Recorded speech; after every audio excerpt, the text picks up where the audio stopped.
What's up everyone, Anup here, and today I'm going to be showing you how to install our groove packs by RS Drums. The process is very simple. I'm going to walk you through the installation for several different libraries. Let's get into it. So our MIDI groove packs have just over 200 grooves and fills. We tried to keep songwriting as the main focus when putting these groove packs together. We wanted to make sure that you have plenty of combinations between grooves and fills to choose from. Our grooves have fills in them already, but then we also included different variations of fills as well. So there's a lot of options to mix and match to get a unique result for whatever musical context you're working with. Also, we tried to make things a little bit easier for your workflow by labeling the folders and the grooves based on what they are. So for example, closed hi-hat groove variation whatever at whatever BPM, or ride groove with kicks at whatever variation, whatever BPM, etc, etc, etc. Cool. So today we're going to be installing the Rock Metal Pack Volume 2. Let's go ahead and unzip this.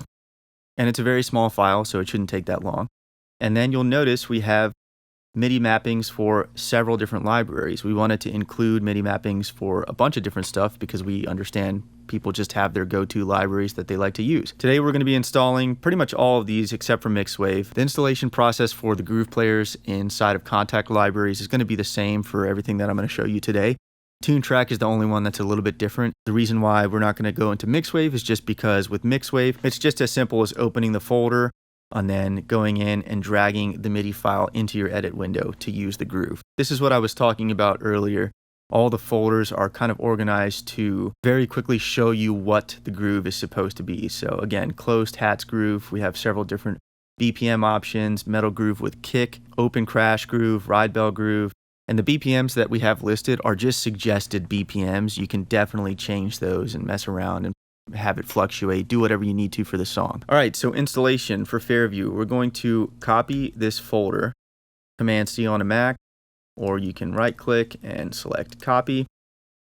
And we are going to locate where we have installed our library content for Fairview. So usually the default folder is going to be users, shared, and then you will see Fairview right there.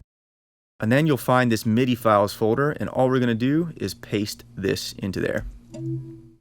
And that's pretty much it. That's literally all the installation is for the Fairview library. If we go ahead and open Fairview, you will notice that in the grooves section, that folder is going to show up. And we can preview whatever groove that we want by just double clicking it.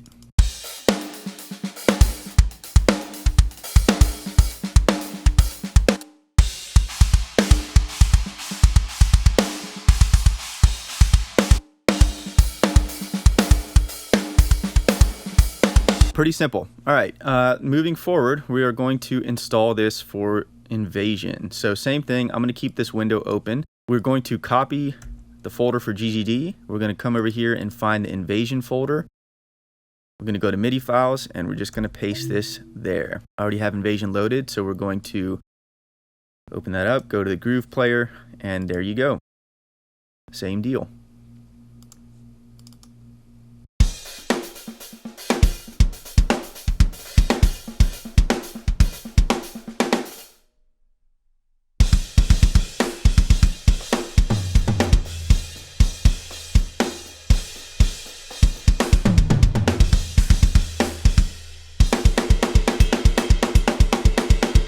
All right, now we're going to do Bogren Digital. So again, we're going to copy this folder for Krimh drums, and then we're going to come over to Krimh drums over here.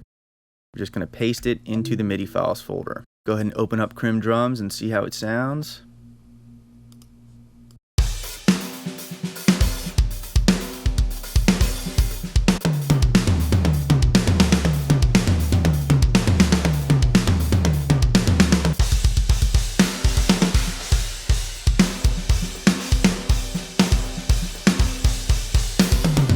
Cool, so ToonTrack, it's going to start off the same way. We want to come over here to the ToonTrack folder. We want to copy that. Then I'm going to open up Superior Drummer 3. We want to go to the Grooves page, and underneath here you'll see User MIDI. We're going to right click on that, select Open in Finder. And there you go, just paste it right here inside of the User MIDI folder. And then you see that it doesn't show up yet. All we have to do is right click again here and say Sync File Changes, and you are good to go. If we want to preview some of these,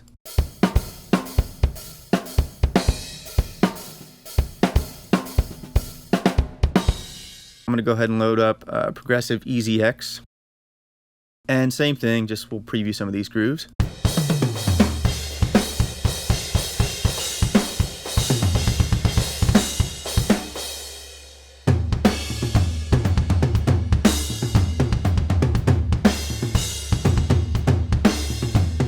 Once you have all your grooves installed in whichever library you're trying to use them in, all you have to do is come over to the groove player, and if you double click a groove as we saw earlier, it previews it. But if you want to use the MIDI file, all you have to do is come over here, click and drag it into your edit window, and you're good to go. And again, regarding mixed wave libraries, all you have to do is drag the MIDI from the Finder window into your edit window, and it'll work exactly the same way. All right, so let's say you're going to install these MIDI grooves and you're trying to find that MIDI files folder, and you're just like, oh no, I don't know where I installed all my contact libraries, what folder they're in. All you have to do is open Native Access, and you're going to go to Settings, File Management, and then Content Location. This is going to show you the folder where all of your library content is getting installed to. And let's say you have the library open in the background that you want to install the grooves for. So I'm going to go through Fairview one more time for you. Users, shared, let's find the Fairview folder, MIDI files. And I'm going to copy and paste this here. Come back to Pro Tools. And you'll notice the folder didn't show up in the Groove Player. All you have to do is just close the plugin, open it back up, and it'll repopulate. Cool, so that's pretty much it for the installation process for RS Drums Groove Packs. If you have any questions or anything like that, please don't hesitate to leave a comment below, and also feel free to reach out to us at rsdrums.com. Thanks for watching.